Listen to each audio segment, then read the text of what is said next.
ఇలా బెల్లం ముక్క మీద దీపాన్ని శివాలయ ప్రాంగణంలో వెలిగిస్తే కూడా పుట్టినప్పటి నుంచి ఉన్నటువంటి దరిద్ర బాధలన్నీ తొలగింపజేసుకోవచ్చు.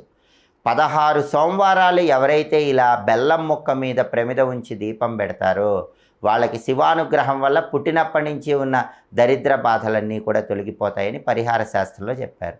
అంతేకాకుండా మీ జన్మ నక్షత్రం ఉన్న రోజు కానీ, లేదా మీ నామ నక్షత్రం ఉన్న రోజు కానీ, లేదా మీరు పుట్టిన తిథి ఉన్న రోజు కానీ బెల్లంతో పొంగలి తయారు చేసి ఎక్కడైనా టెంపుల్లో ఆ బెల్లం పొంగలి పంచిపెట్టండి.